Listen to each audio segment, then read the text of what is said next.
welcome to your biology classes. This is Shan Pragya and today we will talk about cell.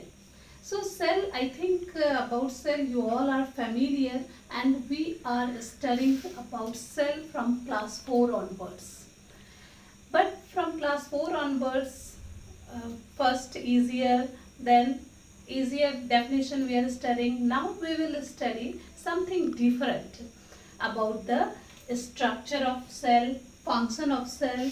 So before studying structure and function of cell, we will study about the definition of cell. Then we will study about different discoveries of cell, and then we will study about cell theory. So in the first class we will complete these topics, and thereafter in the next class we will start the structure and function of cell and different cell organelles, what are the difference between plant cell and animal cell, and we will just complete the chapter. So in the first class only about till cell theory we have to study.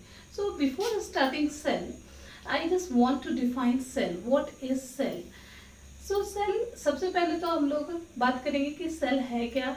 तो cell जो है, पहले cell को जानने से पहले हम लोग जानेंगे कि कितने तरह के लिविंग ऑर्गेनिजम्स हैं हम लोग के चारों तरफ. तो I think different types of living organisms are there. You would have noticed around you too. So हमारे चारों तरफ मिलियंस ऑफ ऑर्गेनिजम्स हैं, लिविंग ऑर्गेनिजम्स हैं, and these living organisms are totally different from each other. लेकिन फिर भी वो एक पॉइंट ऐसा है जहाँ पर वो सब थोड़े सिमिलर हो जाते हैं. तो वो सिमिलैरिटी वाला पॉइंट कौन सा है? This is their cellular nature. सारे के सारे living organisms, whether they are plant और animals, these are made up of cell. सारे के सारे लिविंग ऑर्गेनिजम्स किस चीज के बने होंगे? सेल के बने होंगे. तब बात आती है कि ये सेल क्या है. What is cell? So in class 4 we have studied cell is the fundamental unit of life. Afterwards we have studied cell is the structural and functional unit of life. But we should understand what is fundamental unit. सबसे पहले तो unit क्या होता है हम लोगों को वो जानना चाहिए. तो ये जो यूनिट होती है, this is the small part of a larger part. It is a complete part, complete structure of any big structure. ये है एक कंप्लीट स्ट्रक्चर, किसी बड़े स्ट्रक्चर का एक छोटा सा स्ट्रक्चर जो उस पूरे बड़े स्ट्रक्चर को रिप्रेजेंट करती हो. तो अब इसको कैसे हम लोग समझेंगे? तो just we will take an example. Just एक एग्जाम्पल लेते हैं एक बिल्डिंग का. तो जब एक पूरी बिल्डिंग को हम लोग इमेजिन करते हैं, तो बिल्डिंग बनाने के लिए एक सबसे छोटा स्ट्रक्चर जो बिल्डिंग ब्लॉक कहलाएगा वो क्या होता है? That is brick. हम लोग जो बिल्डिंग ब्लॉक लेते हैं वो क्या होगा? एक पूरे स्ट्रक्चर के लिए, एक पूरी बिल्डिंग के लिए जो छोटा सा ब्लॉक होगा, दैट इज अ ब्रिक. तो we will compare this brick with our cell. हम लोग इस ब्रिक को कंपेयर करेंगे सेल से. तो brick is just like a cell. जैसे एक ब्रिक से पूरा का पूरा बिल्डिंग, पूरी की पूरी बिल्डिंग तैयार हो गई, तो पूरी की पूरे स्ट्रक्चर तैयार हो गई. ठीक उसी तरह एक सेल से पूरे के पूरे ऑर्गेनिजम्स के स्ट्रक्चर को तैयार किया जा सकता है. So we can say that A cell is the structural unit. Structural तो समझ में आ गया, बट अभी भी एक सवाल है कि what is fundamental unit. Fundamental means होता है base. Fundamental means a base. जैसे हर लिविंग ऑर्गेनिज्म को हर काम के लिए एक बेस की जरूरत होती है. ओके, आई थिंक पिज़्ज़ा तो सबने खाया होगा. तो जैसे एक पिज़्ज़ा के लिए भी एक पिज़्ज़ा बेस होता है, उसके ऊपर टॉपिंग्स हम लोग डेकोरेट जो भी कर सकते हैं करते हैं. तो ये क्या है? Different vegetables and all. तो ये बेस के बिना टॉपिंग्स क्या पॉसिबल है? Is it possible? No, it's not possible.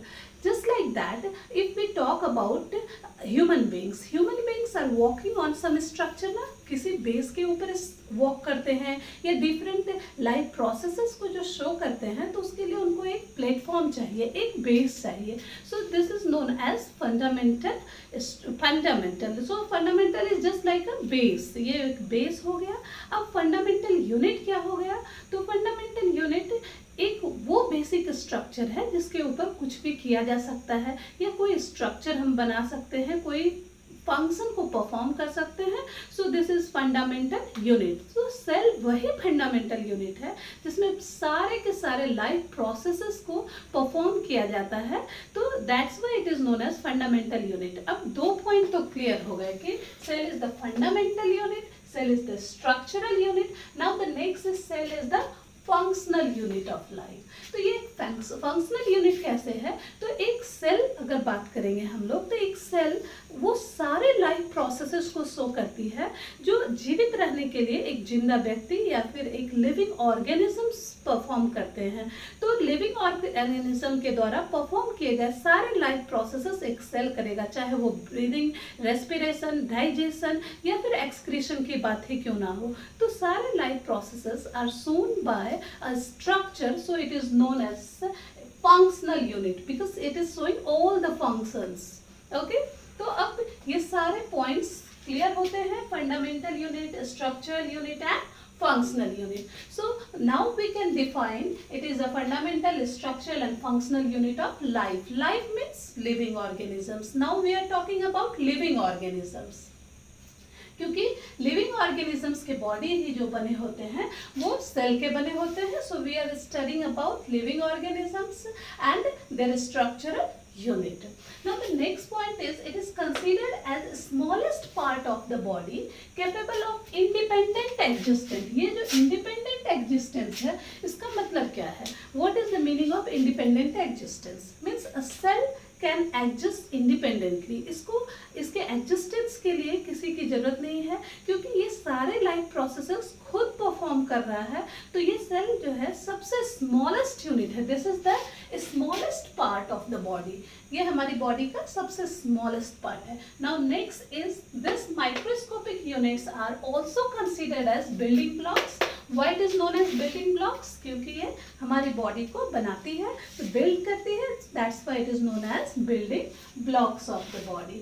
Now, cell is the basic unit of biological hierarchy. Now, what is biological hierarchy? So biological hierarchy कहते हैं हम लोग क्लासिफिकेशन को. जब हम लोग ग्रेडेड क्लासिफिकेशन करते हैं ऑर्गेनाइजेशन की, एक लिविंग ऑर्गेनिज्म बना कैसे है उसका जो ग्रेडेड क्लासिफिकेशन करते हैं, this is known as biological hierarchy. So a living organism is formed by the cell. As we all know cell is the basic unit. ये सबसे बेस जो बना होगा वो सेल का बना होगा. Then different cells work together and form tissue. Now different types of tissue form organs, then organ system is formed by the different organs and then organ system forms organism. तो organism के बनने तक में हम लोग देखते हैं कि जो फर्स्ट जो बेस है वो क्या है? सेल है and the basic unit is cell. Now we will talk about cell discovery. Cell को खोजा किसने? सेल एग्जिस्टेंस में आया, हम लोगों ने सेल को जाना पढ़ा, but who has discovered cell? तो सेल को सबसे पहले देखा था रॉबर्ट हुक ने. Robert Hooke was an English botanist. He was an English botanist and he has discovered cell for the first time in 1665. उन्होंने जो सेल को डिस्कवर किया था तो सबसे पहले उन्होंने अपने द्वारा बनाए गए सेल्फ कंस्ट्रक्टेड कंपाउंड माइक्रोस्कोप में सेल को देखा था. And this cell is observed in the कॉग सेल. तो ये सेल को जो उन्होंने फर्स्ट टाइम देखा था तो कहाँ देखा था? कॉग सेल में. अब कॉर्क सेल क्या होता है? ये cork cell it is taken from the plant. हम लोगों ने प्लांट के छाल यानी bark of the tree, I think we all know about bark of tree. So it is taken from the bark of tree. तो trees के bark को जब एकदम थिन स्लाइस में काटा गया और उसको जब उन्होंने कंपाउंड माइक्रोस्कोप के अंदर देखा तो उन्हें क्या दिखा? He has seen compartments, different compartments means छोटे छोटे छोटे छोटे बहुत सारे कंपार्टमेंट देखे और ऐसा स्ट्रक्चर उन्होंने देखा. So this compartment is compared by the honeycomb. उनको देखते ही ऐसा लगा कि ये स्ट्रक्चर वो रियल लाइफ में कहाँ देखा है उन्होंने? तो हनीकॉम्ब के रूप में, मधुमक्खी के छत्ते के जैसा था वो. जैसे मधुमक्खी के छत्ते में बहुत सारे कमरे बने होते हैं, different rooms are there and these rooms are compared as compartment. So ये जो कंपार्टमेंट था उन्होंने इसे क्या नाम दिया?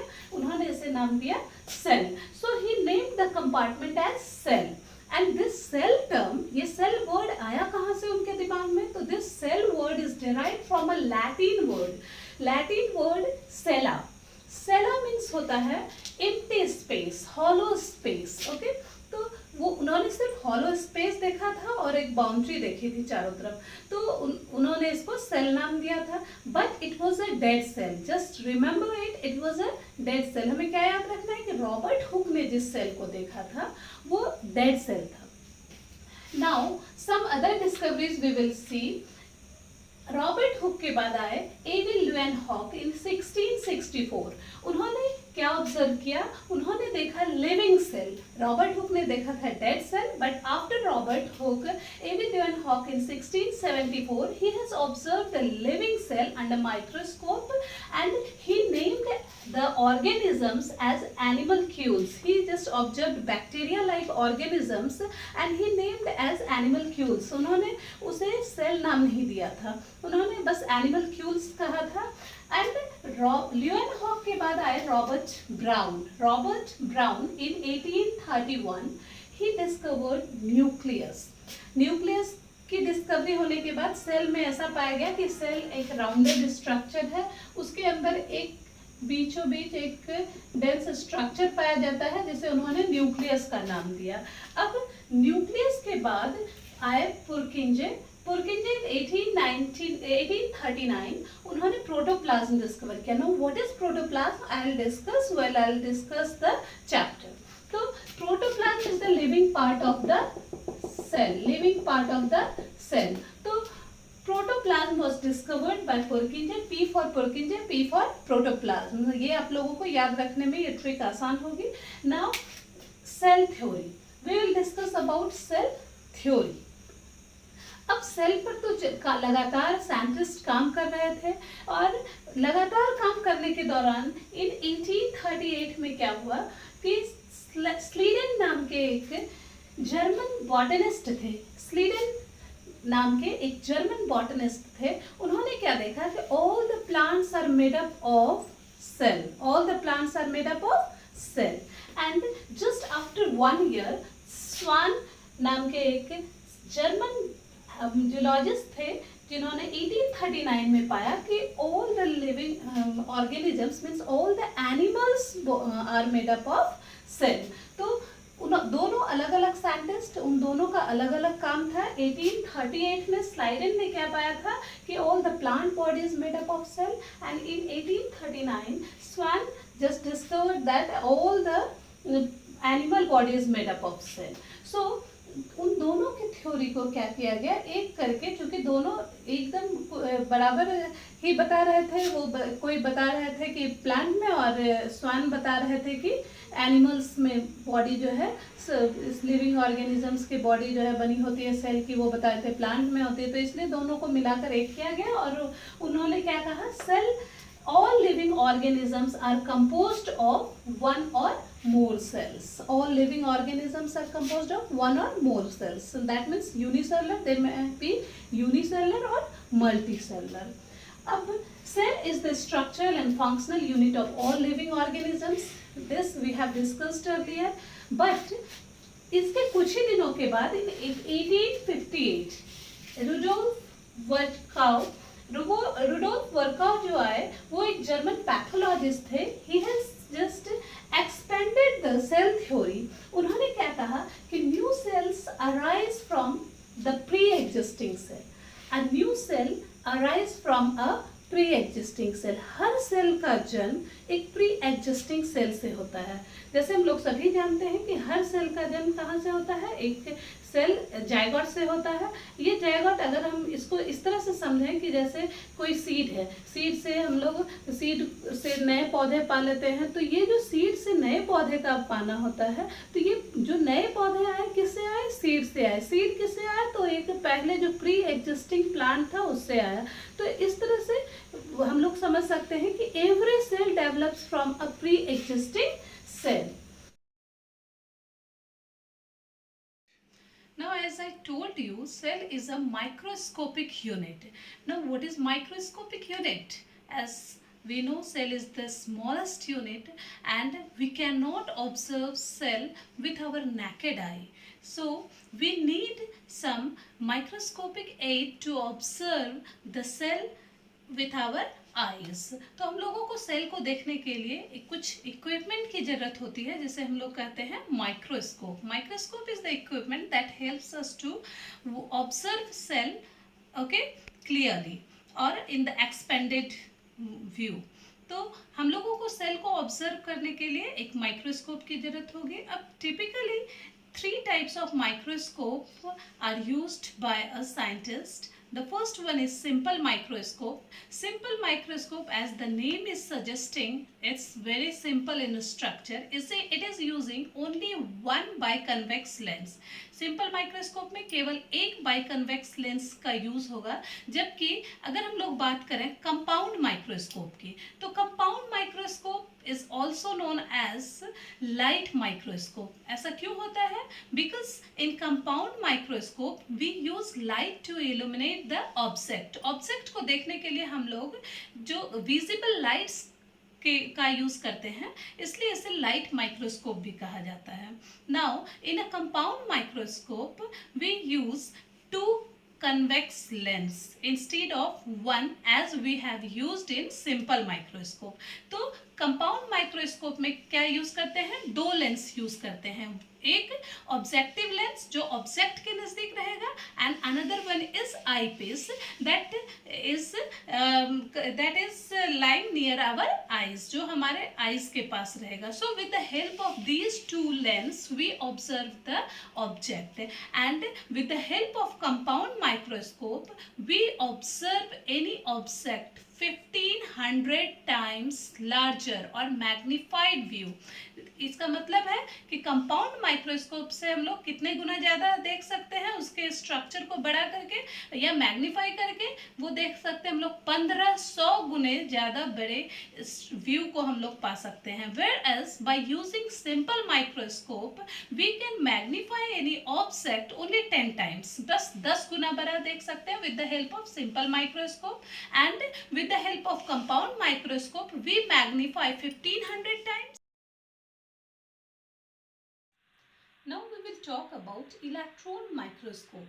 It was discovered during 1930 to 1946 and this microscope is named as electron microscope because instead of visible light rays we have used electron beams to illuminate the object. किसी भी ऑब्जेक्ट को देखने के लिए इस माइक्रोस्कोप में इलेक्ट्रॉन बीम्स का उपयोग किया गया था, जबकि हम कंपाउंड माइक्रोस्कोप में विजिबल लाइट रेज को यूज करते थे. तो इसलिए इसका नाम पड़ा इलेक्ट्रॉन माइक्रोस्कोप. नाउ ये जो माइक्रोस्कोप था ये बाकी के दोनों माइक्रोस्कोप का बेटर वर्जन था. ये उससे अच्छा काम करता था because it's magnifying capacity was 2 lakh times greater than the original picture और ओरिजिनल ऑब्जेक्ट. तो उससे 2 लाख गुना ये ज़्यादा मैग्नीफाई करता था. That's why it was better microscope than the other 2 microscope, and this microscope is used to study about the structure of almost all the cell organelles. तो generally क्या करते हैं हम लोग, सारे सेल ऑर्गेनल्स लगभग सारे सेल ऑर्गेनल्स की स्टडी इसी माइक्रोस्कोप के अंदर हुई है. जैसे about endoplasmic reticulum, then Golgi complex, ribosome, lysosome, centrosome. So all these cell organelles are studied under this microscope only.